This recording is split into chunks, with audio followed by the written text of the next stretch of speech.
CBN Vida Profissional, com Andréia Salsa.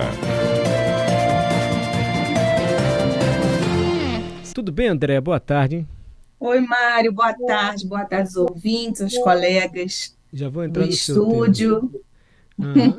Eu estava ouvindo aí do Orelhão, minha filha estava falando que ela viu uma pesquisa que perguntaram para crianças assim mais novas, faz um símbolo aí de ligação telefônica, de telefone.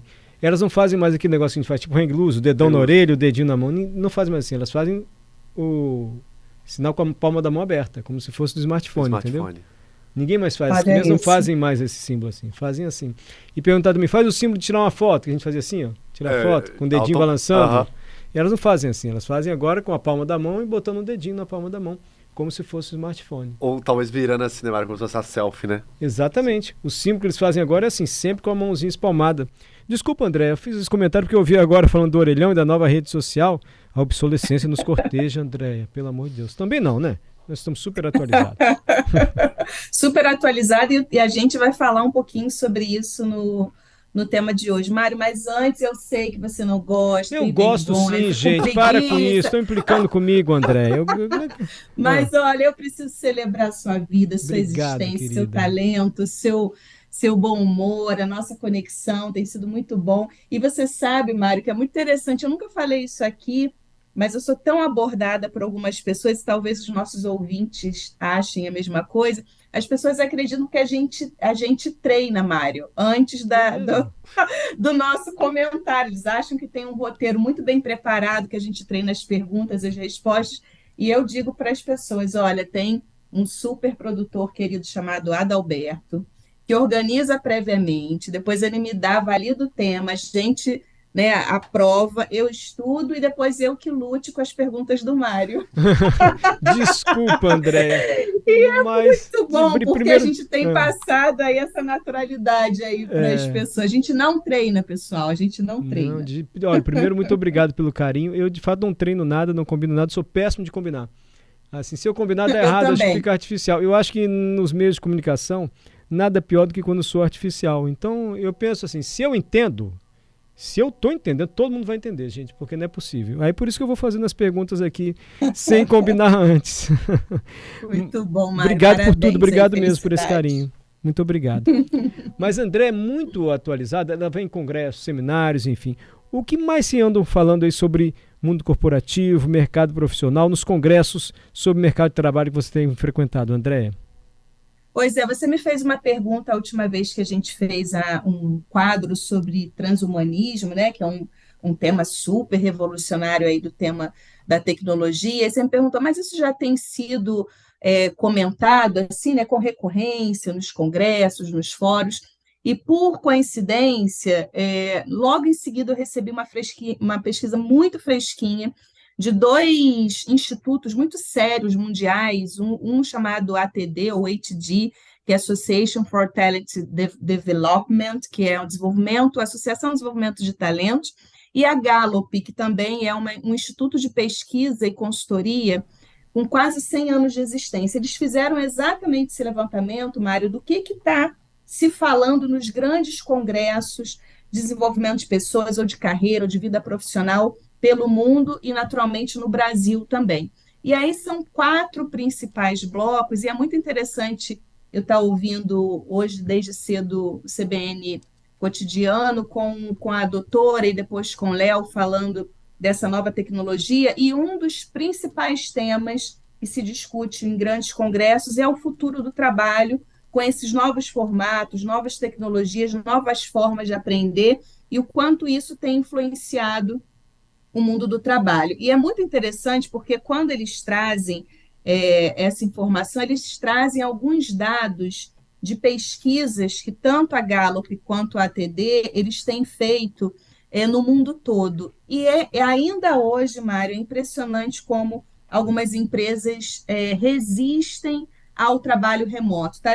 Eles pensaram ali da pesquisa o aspecto do trabalho remoto, e 9 em cada 10 profissionais que têm atividades que podem ser feitas remotamente preferem algum tipo de trabalho remoto. E o que tem motivado esses profissionais por essa preferência ainda é o tempo de deslocamento, o bem-estar, a flexibilidade com a família, a produtividade, menos distrações. E é muito interessante como o mundo remoto, tecnológico, inclusive nos fez mais pontual. Não sei se vocês têm reparado quanto a gente tem sido mais pontual nas nossas entradas em reuniões, enfim, Sim. em conversas. Mas eles trouxeram um dado que é bastante impressionante, que uma pessoa, na média, gasta 29 dias de trabalho ao longo de um ano para se deslocar. Então, além de ser, né, as pessoas terem se habituado e verem muito valor nessa coisa do trabalho remoto, ainda tem um ganho de produtividade que algumas empresas talvez ainda não tenham parado para fazer conta. E essas duas agências de pesquisa pararam e fizeram, e são 29 dias de trabalho Só de que as transporte. pessoas gastam para se deslocar. Me chamou a atenção outro item que você falou, as pessoas acreditam que o trabalho remoto, ou seja, trabalhar em casa, gera menos distrações. Eu me lembro que antigamente era o contrário. Quem trabalhava em casa dizia, olha, eu boto uma roupa como se eu fosse trabalhar, eu me tranco no quarto, porque senão a gente manda, cozinha, banheira, criança, enfim. E eu acho que isso pode ser um sintoma de como as telas ficaram mais atrativas para nós seres humanos também, porque você vê hoje, pelo que você está listando aqui, as pessoas acham que trabalhar remotamente gera menos distrações do que no trabalho no local físico. Exatamente, Mari, é só a gente concretizar, quem aí está nas empresas, né? Quando a gente marcava uma reunião, era quase, principalmente na cultura, né, latina, brasileira, isso em alguns países não é uma verdade absoluta, mas aqui no Brasil era. A gente marcava uma reunião para 3 horas, era garantido que no mínimo 3h15 ia acontecer, tá? Isso. Dificilmente uma reunião, porque aí você vai, encontrou com um colega no trabalho, passou em frente ao bebedouro, paro para tomar uma água ou um café, etc e tal. Agora, não é raro a gente começar pontualmente às 3 e muitas vezes a gente pedir desculpa porque entrou 3h05. É verdade ou não é? Perfeitamente, é mais pura verdade. Isso é uma concretização do que a pesquisa traz, porque realmente a gente está menos distraído, né? Porque a gente criou uma cultura do trabalho remoto. Então, esse é o primeiro tema que tem se discutido muito nos congressos, que é o futuro do trabalho, toda essa parte da tecnologia. E só para reforçar bem, o que você tem observado é que há uma adesão ao trabalho remoto cada vez maior. Adesão, preferência e interferência nas escolhas de empresas que trabalham, mas, ao mesmo tempo, muitas empresas resistindo ainda, Mário, ao trabalho remoto. Eu mesmo, como consultora, ainda vejo algumas empresas insistindo em trabalhos, em atendimentos no presencial, sem talvez compreender que isso é um caminho quase que sem volta, né? Porque o presencial ele traz elementos muito interessantes, mas desde que a empresa reconheça que o híbrido é talvez um modelo mais flexível, né? Nem 100% online, se achar que não faz sentido, mas também voltar 100% para o presencial me parece brigar com uma guerra perdida, sim, porque as pessoas realmente já viram o valor no trabalho híbrido ou no trabalho 100% remoto. Espera só um pouquinho, André. André está listando o que ela mais vem ouvindo aí nos congressos que ela tem participado. Esse foi o primeiro item. A gente vai para o Repórter CBN, se você me permite, André. Na sequência você continua, Combinado. Pode ser? Combinado. Tá certo. Voltamos a conversar com a Andréa Salsa no nosso quadro CBN Vida Profissional. A Andréa é consultora de pessoas em gestão, mentora de líderes, professora da FGV e da FAESA também. A Andréa vai contando aqui pra gente o que ela mais tem ouvido aí nos congressos que discutem o futuro e o presente também do trabalho. O André já falou que há uma tendência, ainda que algumas empresas sejam resistentes, cada vez maior ao trabalho remoto. E tem comentários de ouvintes sobre isso. Você quer ouvir antes de passar para o próximo tema, André? Vamos sim. Lorena, olha, sobre o tema da Andréa. No caso da indústria, é o oposto, viu? Nós precisamos do trabalho presencial e temos dificuldade de criar cultura na equipe para evitar atrasos no início do dia e volta dos intervalos. Olha aí. Ela precisa do trabalho industrial e está difícil evitar atraso. Silvia, na área contábil, há muitas empresas que resistem. Empregados que não se adaptam, o patrão não confia que o trabalhador estará do outro lado. E falta segurança jurídica também para regulamentar o trabalho remoto ou o trabalho híbrido. Silvia mandou esse recado. Solimar, Eu prefiro o home office, mas e as empresas como Microsoft, Twitter e Google, que têm voltado ao modo presencial? Pior que é. A gente ouviu uma pesquisa recente nesse sentido também, as empresas de tecnologia voltando ao presencial. Quer comentar, André? Lorena, Silvia e Solimar? Sim, sim. Primeiro o industrial, né, que é um desafio, né, Mário? Inclusive a pesquisa que eu citei aqui, ele destaca, né, atividades que podem ser feitas remotamente. Tem atividades que não dá. Você imagina, inclusive, o setor também de saúde, né? A gente ainda precisa salvar vidas, né, presencial com presencial. Ainda não dá para fazer isso remotamente. E o setor da indústria também. Então, naturalmente, isso em modelos de negócio em que caiba.